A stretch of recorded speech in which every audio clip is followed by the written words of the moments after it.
Assalamualaikum warahmatullahi wabarakatuh. Innal hamdalillah nahmaduhu wa nasta'inuhu wa nastaghfiruh wa na'udzu billahi min shururi anfusina wa min sayyiati a'malina. Man yahdihillahu fala mudilla lahu wa man yudlil fala hadiya lahu. Asyhadu an la ilaha illallah wahdahu la syarika lahu wa asyhadu anna Muhammadan abduhu wa rasuluh. Qala Allah ta'ala fi kitabihil karim, Ya ayyuhalladzina amanu taqullaha haqqa tuqatih wa la tamutunna illa wa antum muslimun, amma ba'd. Kita lanjutkan masuk 199. Allah Ta'ala berfirman, A'udzu billahi minasyaitonir rajim. Tsumma afidhu min haitsu afadhan nas wastaghfirullah innallaha ghafurur rahim. Kemudian afidhu, berangkatlah, min haitsu, dari tempat, afadhan nas, manusia lainnya berangkat. Apa yang dimaksud di sini? Berangkat dari mana ke mana? Banyak ulama mengatakan artinya dari Arafah ke Muzdalifah. Karena orang-orang musyrikin Quraisy dahulu mereka wukufnya itu tidak di Arafah. Orang-orang musyrikin Quraisy menganggap bahwa karena mereka adalah orang-orang yang tinggal di tanah suci, maka untuk khusus orang-orang Quraisy katanya wukufnya di Muzdalifah. Maka Allah Subhanahu wa taala memerintahkan seluruhnya kaum muslimin dan Rasulullah sallallahu alaihi wasallam ya untuk tetap wukufnya di mana? Di Arafah. Tidak membedakan baik dia dari Quraisy ataupun dari yang lainnya. Maka Allah mengatakan, "Tsumma afidhu min haitsu afadhan nas." Kemudian berangkatlah kalian. Artinya ifadahlah dari tempat yang orang-orang semua ifadah. Sebagian ulama mengatakan yang dimaksud dengan summa afidhu min haitsu afadhan nas, kemudian ifadahlah, berangkatlah dari tempat orang-orang semua berangkat, artinya itu dari Muzdalifah menuju Mina. Kenapa? Karena ayat sebelumnya Allah Subhanahu wa taala menyebutkan tentang Arafah. Allah mengatakan, fa idza afadtum min arafatin fadhkurullah. Apabila kalian berangkat dari Arafah menuju Muzdalifah, fadhkurullah, maka berzikirlah kepada Allah indal masy'aril haram, yaitu di Masy'aril Haram. Berarti berangkat dari Arafah menuju Muzdalifah sudah disebutkan pada ayat sebelumnya. Iya. Maka kemudian Allah Subhanahu wa taala menyebutkan summa afidhu, kemudian berangkatlah. Kalau misal maksud daripada ayat ini dari Arafah, berarti pengulangan. Sementara pada asalnya Al-Qur'an itu tidak mengulangi biasanya. Atas dasar itu ya mereka mengatakan yang dimaksud dengan afidhu di sini itu dari Muzdalifah ke mana? Ke Mina. Ya. Tsumma afidhu min haitsu afadhan nas wastaghfirullah. Dan mohonlah ampun kepada Allah. Ay utlubul maghfirah min. Artinya mintalah ampunan kepada Allah Subhanahu wa taala. Allah menyuruh kaum muslimin untuk berangkat dari Arafah ke Muzdalifah atau dari Muzdalifah ke mana? Ke Mina. Kemudian Allah menyuruh mereka untuk istighfar. Apakah istighfar di sini karena perbuatan tersebut dosa? Tentu tidak. Lalu kenapa Allah Subhanahu wa taala menyuruh istighfar? Sama halnya dengan Rasulullah SAW beristighfar setelah selesai sholat, Pak. Rasulullah SAW setelah selesai sholat mengucapkan apa? Astagfirullah, astagfirullah, astagfirullah. Apakah berarti sholat itu dosa? Tentu tidak. Lalu kenapa Nabi SAW istighfar setelah sholat? Karena kata Ibnu Qayyim, istighfar setelah sholat itu untuk menutupi kekurangan di dalam sholat. Karena terkadang di dalam sholat kita tidak khusyuk, pikiran kita melayang tak kemana, sehingga akhirnya terdapat di situ kekurangan-kekurangan. Maka kita minta ampun kepada Allah atas semua kekurangan yang ada. Demikian pula, ya, jika kita ifadah berangkat dari Arafah ke Muzdalifah atau dari Muzdalifah ke Mina, ya terkadang kita kurang berzikir kepada Allah, kurang banyak bertalbiyah, kurang banyak membaca Al-Quran, dan banyak lagi di sana terkadang melakukan kesalahan-kesalahan dan yang lainnya. Maka kita segera istighfar kepada Allah Subhanahu wa taala. Ya. Innallaha ghafurur rahim, sesungguhnya Allah Ghafur yang Maha Pengampun, Rahim yang Maha apa? Penyayang. Allah Subhanahu wa taala mengampuni manusia itu sebagai kasih sayang Allah kepada mereka, bukan karena Allah butuh kepada amalan mereka, tidak. Maka ketika Allah mengatakan Ghafur, Allah mengampuni. Ya. Lalu Allah mengatakan Rahim, artinya Allah ampuni dosa-dosa kamu itu bukan karena Allah butuh kepada apa?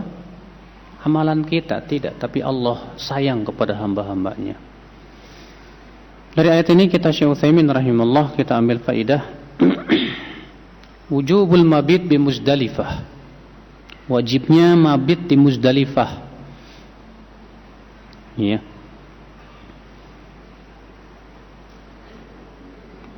Dan batasan mabit di Muzdalifah itu sampai sholat subuh di Muzdalifah dan telah terang. Karena Nabi Shallallahu Alaihi Wasallam, sebagaimana sudah kita pernah jelaskan ya, ketika Nabi Shallallahu Alaihi Wasallam di Muzdalifah, beliau setelah selesai sholat subuh di Masy'aril Haram itu terus berzikir kepada Allah sampai terang. Baru kemudian setelah itu Rasulullah SAW berangkat dari Muzdalifah ke mana? Ke Mina. Namun ya, bagi orang-orang lemah dari kalangan wanita, orang tua, mereka diizinkan untuk meninggalkan Muzdalifah pada sepertiga malam terakhir. Diperbolehkan. Demikian pula orang-orang yang menemaninya, maka diberikan rukhsah untuk mereka untuk boleh meninggalkan Muzdalifah setelah itu. Iya. Faedah yang kedua, wa minha anna hadzal nusuk kana amran ma'luman yasirun nas alaihi min qadimiz zaman. Bahwa ibadah seperti ini, itu ibadah haji, itu sesuatu yang sudah diketahui oleh bangsa Arab dari zaman terdahulu. Karena memang ibadah haji ini adalah merupakan warisan daripada Nabi Ibrahim alaihissalatu wassalam. Ya, yang kemudian oleh orang-orang Arab ibadah haji ini masih terus dipelihara. Namun kemudian orang-orang Arab Quraisy itu membuat peraturan-peraturan yang tidak pernah ya diturunkan padanya wahyu. Seperti misalnya khusus untuk orang-orang Quraisy di Mekah, wukufnya hanya di Muzdalifah, nggak sampai Arafah. Kata mereka, wukuf di Arafah itu bagi mereka yang bukan Quraisy. Seperti misalnya bagi mereka yang datang tidak membawa hewan sembelihan, dia harus membuka seluruh pakaiannya.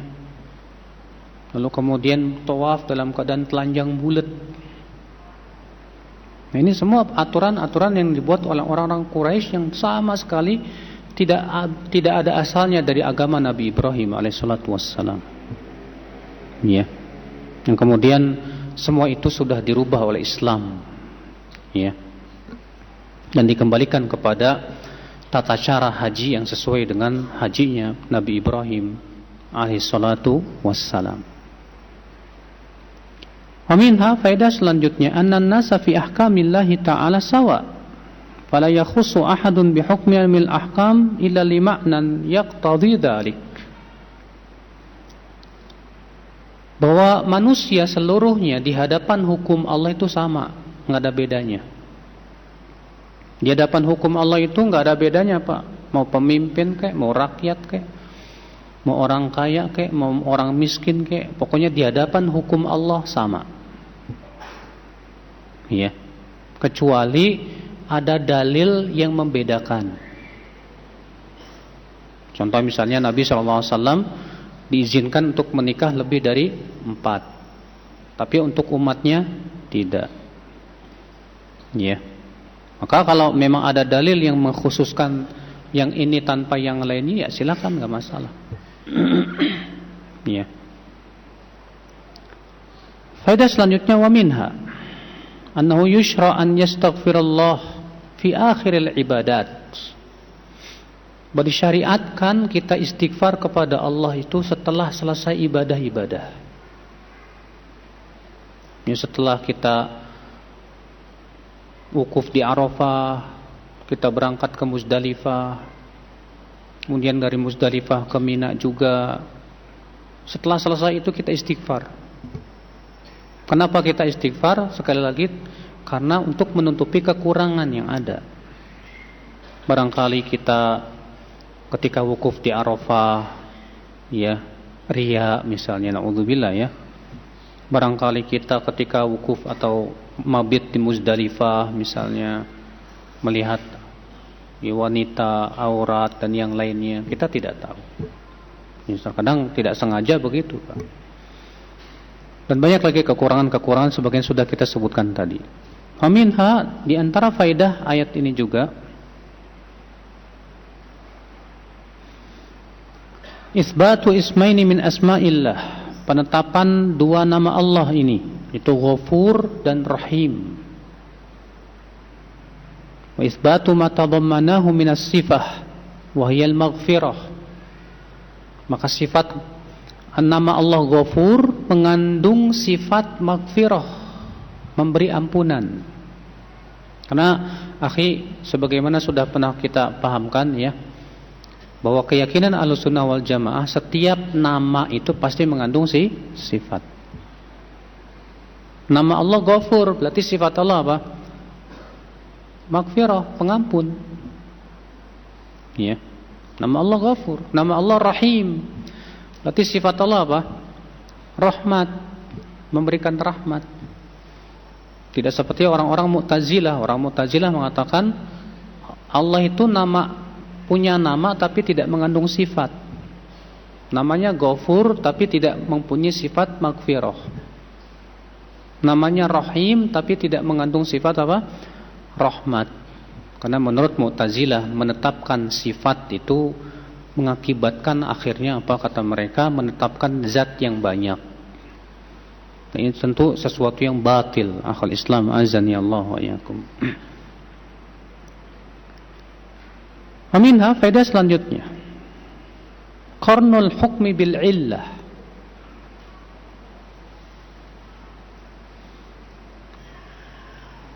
Allah Subhanahu wa taala mengiringi hukum itu dengan ilat. Mengiringi hukum itu dengan apa? Dengan ilat. Ilat itu apa, Pak? Alasan pensyariatan. Kalau dalam ilmu usul fikih, ilat itu wasfun zahirun mundhabitun, sifat yang tampak dan tetap. Contoh misalnya Allah mengharamkan arak. Para ulama membahas ilatnya arak, kenapa sih kok bisa diharamkan? Maka sifat yang tampak dan tetap pada arak adalah memabukkan. Oh, berarti ilat daripada haramnya arak itu apa? Memabukkan. Untuk apa kita mengetahui ilat? Alasan, karena memudahkan kita untuk mengetahui hukum yang sejenis, Pak. Iya. Maka kata Syekh Utsaimin, ayat ini menunjukkan qarnul hukmi bil illah, bahwa hukum dalam Islam itu selalu disandingkan diikuti dengan ilatnya. Allah berfirman, wastaghfirullah, minta ampunlah kalian kepada Allah. Kemudian Allah menyebutkan alasannya, innallaha ghafurur rahim. Sesungguhnya Allah Maha Pengampun lagi Maha penyayang. Karena Allah pengampun penyayang, maka seharusnya kalian minta ampun kepada Allah. Jangan malah kebalikan. Ada orang yakin Allah itu pengampun, tapi nggak pernah minta ampun. Selalu berbuat dosa lagi, terus berbuat dosa, tidak mau taubat dengan alasan Allah kan Maha Pengampun. Nanti juga kalau di akhir hayat saya taubat, insyaallah ampun dosa saya.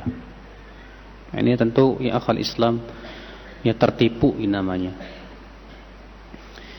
Kita lanjutkan ayat selanjutnya. Ayat 200 dan 201. Allah Ta'ala berfirman, فَإِذَا قَضَيْتُمْ مَنَاسِكَكُمْ فَاذْكُرُوا اللَّهَ كَذِكْرِكُمْ آبَاءَكُمْ أَوْ أَشَدَّ ذِكْرًا فَمِنَ النَّاسِ مَنْ يَقُولُ رَبَّنَا آتِنَا فِي الدُّنْيَا وَمَا لَهُ فِي الْآخِرَةِ مِنْ خَلَاقٍ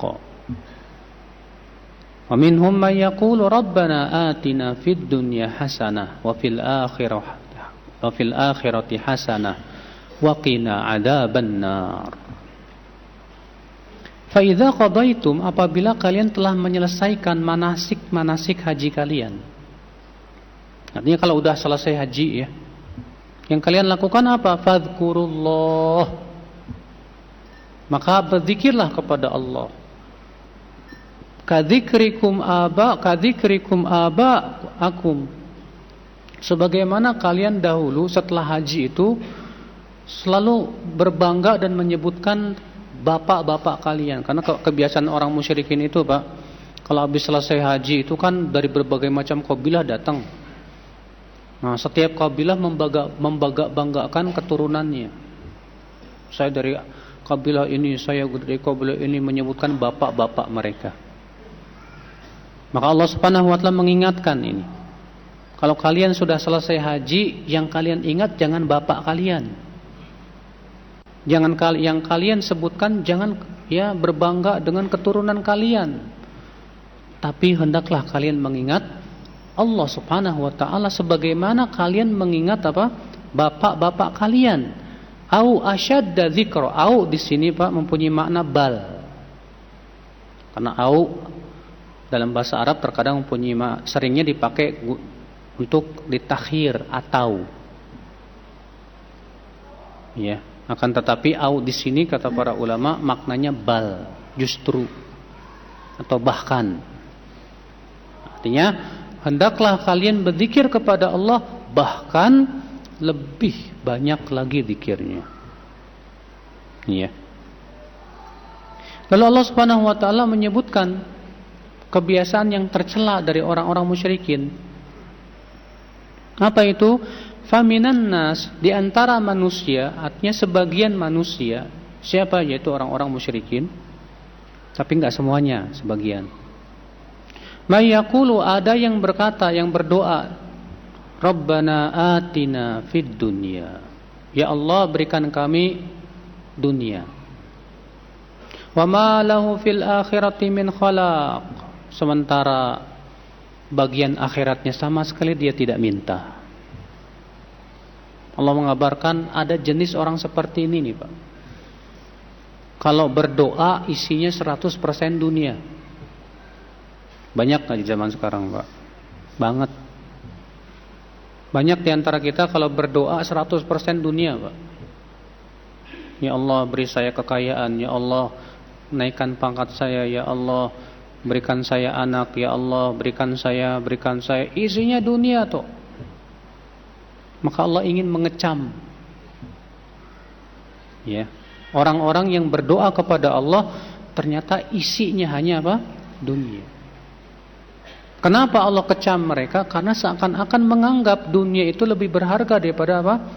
Akhirat, enggak bagus. Maka kemudian Allah Subhanahu wa taala menyebutkan yang lainnya yang bagus. Wa minhum may yaqul, di antara mereka ya, ada yang berdoa, Rabbana atina fid dunya hasanah wa fil akhirati hasanah wa qina adzabannar. Wahai Rabb kami, berikanlah di dunia kebaikan dan berikan kepada kami di akhirat pun juga kebaikan dan pelihara kami dari azab api neraka. Maka Allah memuji yang kedua ini. Allah berfirman, ulaika lahum nasibum mimma kasabu. Maka dari itu, akhi, sebaik-baiknya doa itu adalah yang mengumpulkan kebaikan dunia dan akhirat. Makanya Nabi SAW doa-doanya selalu mengumpulkan kebaikan dunia dan akhirat.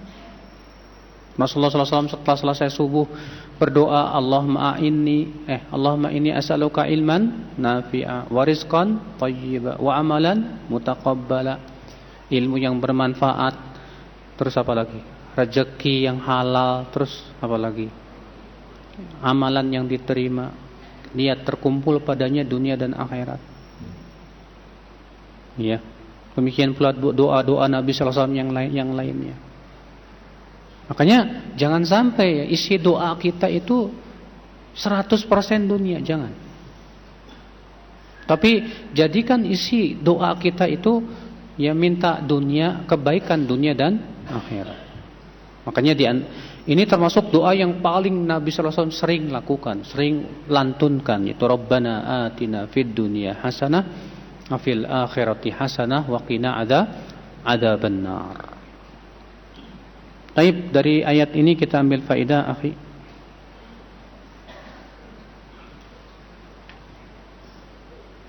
Faedah yang pertama, anal insan yang bagi lahu idza qada minal ibadah alla yaqfal ba'daha an dzikrillah. Seorang manusia, siapapun dia, seorang muslim, kalau udah selesai ibadah, jangan kemudian lalai dari zikir kepada Allah. Kita terkadang, Pak, habis selesai ibadah, udahlah selesai ibadah. Ya. Setelah itu apa? Main game. Akhirnya kita lalai dari berzikir kepada Allah. Karena menganggap, saya kan udah zikir, saya udah zikir pagi petang misalnya, antum sudah zikir semuanya disebutin, udah selesai zikir, sekarang ganti giliran inilah. Ya. Nonton sinetron, akhirnya lalai. Maka Allah Subhanahu wa taala ya mengajarkan kepada kita bahwa yang lebih baik setelah selesai ibadah itu kita banyak berzikir. Allah mengatakan fa idza qabaitum manasikakum fadhkurullah. Kalau kalian sudah selesai dari manasik haji kalian, berzikirlah kepada Allah. Demikian pula ibadah yang lainnya, setelah selesai sholat, zikir. Dan ini semakna dengan firman Allah, فَإِذَا فَرَغْتَ فَانْصَبْ. Apabila kamu telah selesai, maka ya segeralah berdiri. Sebagian ulama mengatakan, artinya kalau kamu sudah selesai dari ibadah, segera bersiap-siap menuju ibadah yang lainnya. Makanya, akhi, tanda ibadah kita diterima oleh Allah biasanya akan menimbulkan ketaatan yang lain. Kalau ternyata setelah kita beribadah sama sekali tidak menimbulkan ketaatan apa-apa, itu tanda tanya itu. Kenapa? Ada apa ibadah kita ini? Habis sholat fardu, ya, ternyata kok malah lalai, mau sholat sunnah malas, mau zikir malas. Ini sholat fardunya ngapain aja berarti? Karena seharusnya ibadah itu kalau diterima akan menimbulkan kekuatan. Ya tidak? Naam. Menimbulkan ketakwaan di hati, sehingga akhirnya menimbulkan ibadah yang lainnya. Maka kalau kita habis ibadah ternyata banyak berzikir kepada Allah, alhamdulillah. Itu tanda ibadah kita diterima oleh Allah Subhanahu wa taala. Iya. Ini faedah yang pertama. Waminha, faedah yang kedua. Taqdimu dzikrillah ala dzikril walidain. Mengingat Allah itu harus lebih banyak dibandingkan mengingat kedua orang tua kita. Mengingat Allah itu harus lebih banyak daripada mengingat anak-anak kita, Pak. Daripada mengingat istri kita, Pak. Iya. Makanya orang yang lagi kesemsem, ya pacaran, jatuh cintrong, yang haram, seringnya susah dikir kepada Allah Subhanahu wa taala. Ya. Nah, ini jelas akhi penghalang yang berat itu. Jangan sampai kecintaan kita kepada syahwat mengalahkan akhirnya zikir kepada Allah Subhanahu wa taala pun menjadi sangat kurang sekali. Aminha faedah selanjutnya. Annal ajdad dakhiluna fi musammal aba. Bahwa kakek itu masuk dalam kategori ayah. Kenapa? Karena Allah Subhanahu wa taala mengatakan begitu, fadhkurullaha kadzikrikum aba'akum. Ingatlah Allah seperti kalian mengingat bapak-bapak kamu. Yang dimaksud yaitu nenek, kakek-kakek kamu, nenek moyang kamu. Iya. Wa minha faedah selanjutnya bayan inqisamin nas fi ma yatlubuna minallah. Penjelasan tentang manusia itu dalam meminta kepada Allah itu ada dua macam.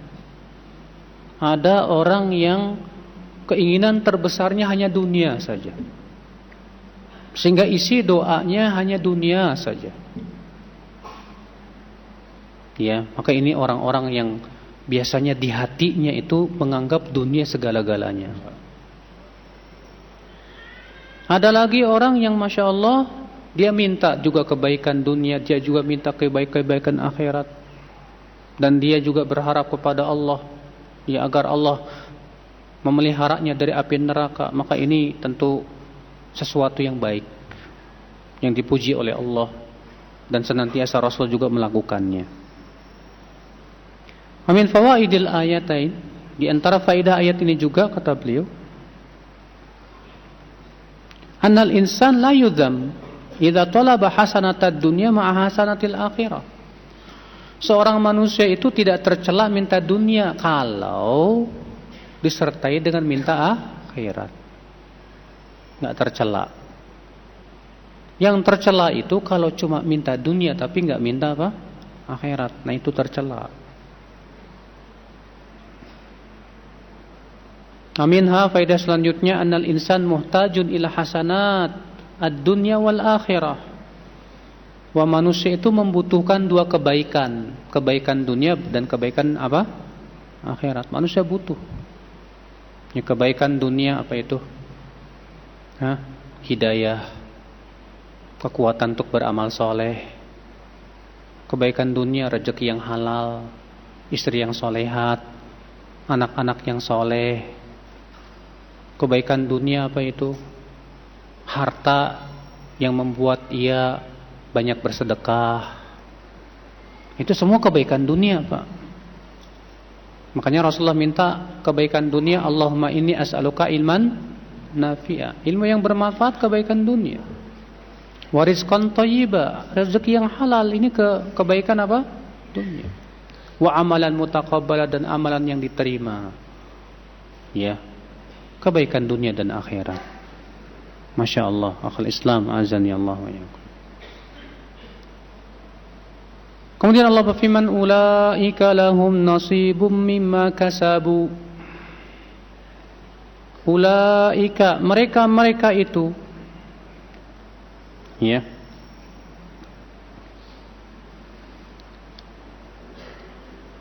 Siapa yang dimaksud dengan mereka itu dua jenis manusia tadi.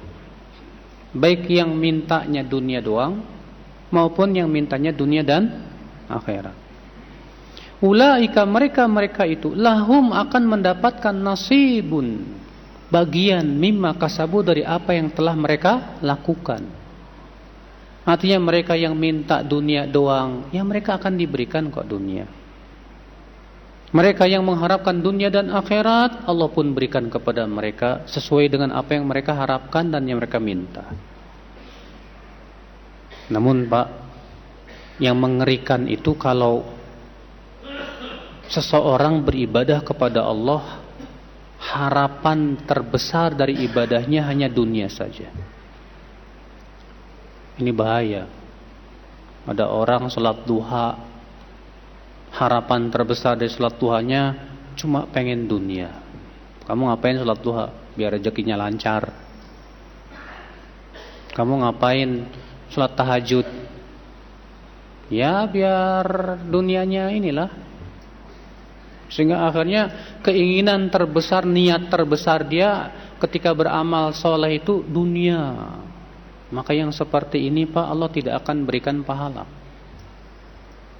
Bahkan Allah mengancam dalam surat Hud ayat 15-16, "Man kana yuridul hayatad dunya wa zinataha nuwaffi ilaihim a'malahum fiha wa hum fiha la yubkhasun. Ulaika alladzina laisa lahum fil akhirati illa an-nar wa habita ma sana'u fiha wa batilum ma kanu ya'malun." Barang siapa yang menginginkan kehidupan dunia dan perhiasannya saja,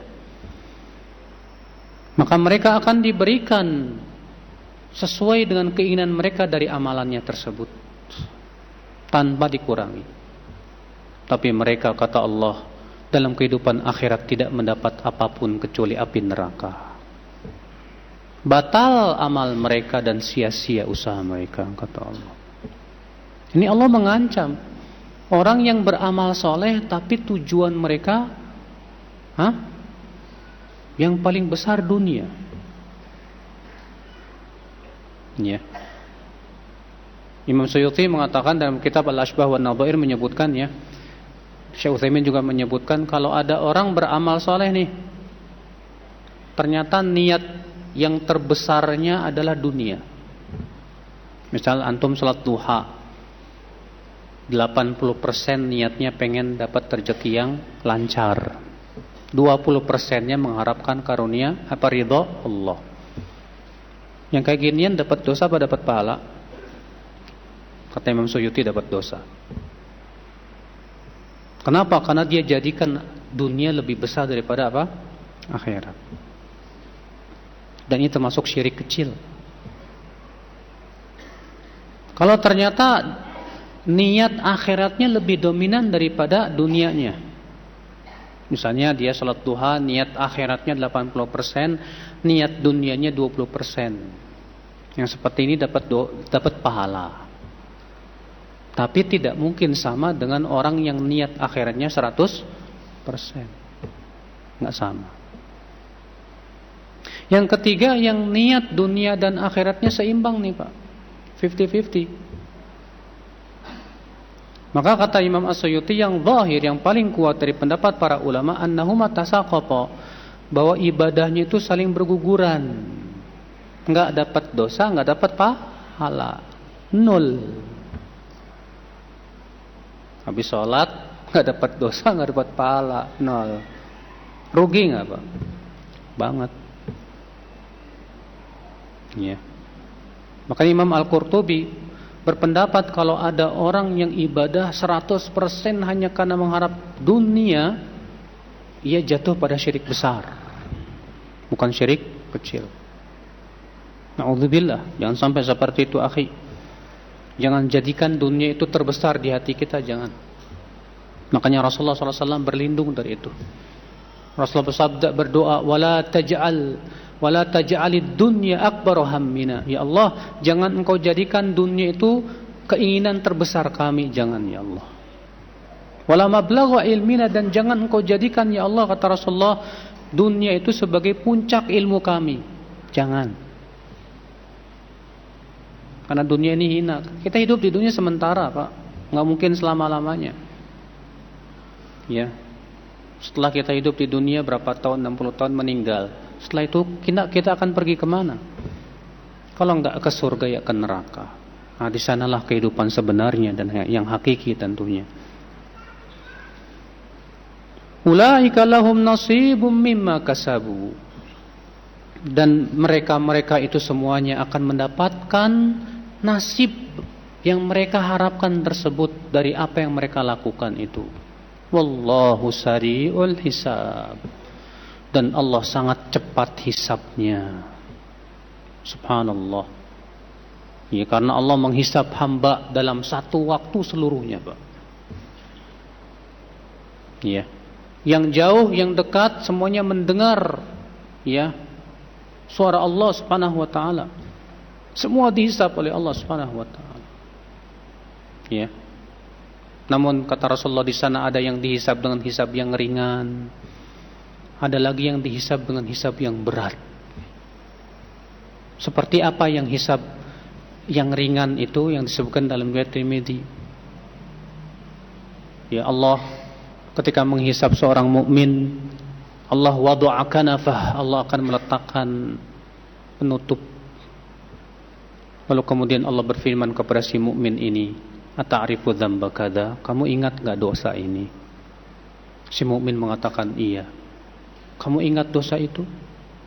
Kamu ingat dosa ini? Terus Allah mengingatkan dosa-dosanya.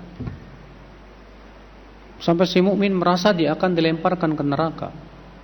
Maka Allah berfirman, "Qad satartu laka fid dunya." Di dunia aku sudah menutupi dosamu. Wa inni satirun lakal yaum, di hari ini pun aku tutupi dosamu. Nah, ini hisab yang apa? Ringan. Hanya sebatas diingat-ingatkan saja, setelah itu dimaafkan. Kalau hisab yang berat yang kayak gimana, Pak? Ketika dihisab diingatkan dosa enggak ngaku. Ketika diingatkan kamu ini dosa kamu, bukan. Enggak. Maka kemudian Allah mengunci mulutnya. Ya, disuruh berbicara tangannya, kakinya, lalu dihadirkan saksi-saksinya. Pohon yang dahulu dia berbuat maksiat, tanah yang dahulu dia berbuat maksiat di situ, sehingga dia tidak bisa mengelak lagi. Maka kata Rasulullah yang seperti ini sudah pasti diazab oleh Allah. Manukishal hisabu udzib, sudah. Makanya akhi, kalau kita pengen dihisab dengan hisab yang ringan, hari ini di dunia kita akui dosa kita di hadapan Allah. Sebab kalau di dunia sekarang kita tidak mengakui dosa kita di hadapan Allah, di akhirat kita tidak akan mengakui dosa kita. Maka kalau hari ini kita akui dosa kita kepada Allah, kita minta ampun kepada Allah, kita istighfar kepada Allah, insya Allah mudah-mudahan kita termasuk orang yang dihisab dengan hisab yang ringan. Ya, ya kita sih harapannya pengen sih masuk dalam golongan yang masuk surga tanpa hisab dan azab. Cuman susah, Pak. Susah, itu kelas berat itu, Pak. Orang-orang yang sama sekali keimanannya tidak dicampuri dengan apa? Kesyirikan. Sementara kita susah banget, Pak, buat menghindar dari riya, susah. Dari ujub susah. Iya. Baik, akhul Islam azan Allah, dari ayat ini kita ambil faedah kata Syekh Utsaimin rahimahullah.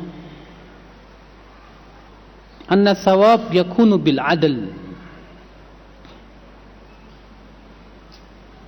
Bahwa pahala itu semuanya dengan keadilan Allah. Pahala yang Allah berikan itu sesuai dengan apa? Amalan. Balasan juga sesuai dengan perbuatan. Allah Maha Adil. Allah tidak pernah berbuat zalim sedikit pun juga. Wa may ya'mal mithqala dzarratin khairan yarah, wa may ya'mal mithqala dzarratin syarran yarah. Siapa yang mengamalkan kebaikan sekecil apapun dia akan melihat balasannya. Dan siapa yang mengamalkan amalan keburukan sekecil apapun dia pun akan melihat balasannya. Ya, Allah adil. Wa minha arad al-jabariyah. Ayat ini juga membantah kaum Jabariyah. Siapa sih kaum Jabariyah itu? Kaum Jabariyah ini kebalikan kaum Qadariyah. Kalau Qadariyah menolak takdir. Kalau Jabariyah menetapkan semua sudah takdir, tapi bedanya dengan Ahlussunnah wal Jamaah, kalau Jabariyah menolak kemampuan hamba. Dan manusia katanya tidak punya pilihan. Manusia itu dipaksa. Sehingga menurut kaum Jabariyah manusia tidak punya kemampuan apa-apa. Dan ini lebih buruk, Pak. Kenapa? Karena kaum Jabariyah sama saja mengatakan apa? Orang yang berzina udah takdir, ya udah nggak usah dihukum. Orang yang mencuri udah takdir, ya udah nggak usah dihukum. Bayangin, ya, ini sangat tidak sesuai dengan akal sehat manapun juga, Pak. Maka di sini Allah mengatakan ulaika lahum nasibum mimma kasabu. Mereka ini akan mendapatkan bagian atau balasan terhadap perbuatan mereka. Allah menisbatkan ini kepada perbuatan mereka dan Allah akan berikan balasan sesuai perbuatan. Tentu ini membantah pendapat kaum Jabariyah. Aminah, faedah selanjutnya kata Syekh Utsaimin isbatul hisab, penetapan akan adanya hisab. Ya. Dihisab. Wa minha isbatu qudratillah. Di antara juga menunjukkan akan kekuasaan Allah dan kemampuan Allah yang luar biasa. Di mana Allah menghisab manusia dalam satu waktu, semua diajak bicara. Dan Dia Maha Kuasa atas segala sesuatu. Bagi Allah itu mudah, Pak. Sangat mudah sekali. Allah berfirman, Rasulullah bersabda, "Ma minkum min ahadin illa sayukallimuhu rabbuhu laisa bainahu wa bainallahi turjuman." Tidak ada seorang pun dari kalian kecuali pasti akan diajak bicara nanti di hari kiamat tanpa penerjemah, sesuai dengan bahasa yang kita pahami. Antum pahamnya bahasa Jawa, ya Allah kan bicara sama antum dengan bahasa Jawa. Tidak ada penterjemah sama sekali. Ya. Allah Subhanahu wa taala pencipta bahasa. Dan bagi Allah mudah sekali. Ya.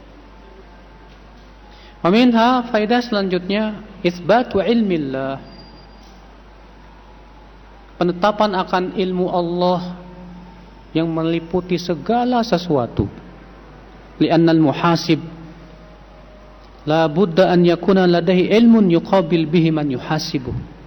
Karena kalau Allah menghisab hamba, pasti Allah tahu perbuatan-perbuatan mereka, sekecil apapun juga Allah tahu. Ya, maka itu menunjukkan akan ilmu Allah yang sangat sempurna sekali akal Islam. Allah tahu semua perbuatan-perbuatan kita dan Allah tidak lupa. Wa ma kana rabbuka nasiya. Mungkin kita sudah melupakan dosa-dosa kita dulu, tapi Allah tidak lupa. Ya, maka dari itu kewajiban kita istighfar, taubat, minta ampun kepada Allah, kembali kepada Allah. Ya. Jangan kita tertipu sama angan-angan nanti sampai kapan nanti. Karena kalau malaikat sudah datang, kita tidak bisa berkata lagi nanti. Ya. Kemudian Allah Ta'ala berfirman, "Wadhkurullaha fi ayyamin ma'dudat." Dan berzikirlah kepada Allah fi ayyamin ma'dudat, di hari-hari yang terhitung. Yang dimaksud hari-hari yang terhitung di sini yaitu hari-hari tasyrik. Tanggal 11, 12 dan berapa? 13. Karena kan dalam surat Al-Baqarah itu ada ayyam ma'lumat, sama dalam surat Al-Hajj ayyamu ma'lumat, hari-hari yang telah diketahui. Kalau di sini ayyam ma'dudat, hari-hari yang terhitung. Nah, Ibnu Abbas menafsirkan yang dimaksud dengan ayyam ma'lumat itu hari-hari yang telah diketahui, yaitu 10 awal bulan Dzulhijjah. Adapun ayyam ma'dudat yaitu hari tasyrik 11, 12, 13. Baik, sekitar cukup sampai di sini. Subhanakallah bihamdik, asyhadu an la ilaha illa anta, astaghfiruka wa atubu ilaik. Assalamualaikum warahmatullahi wabarakatuh.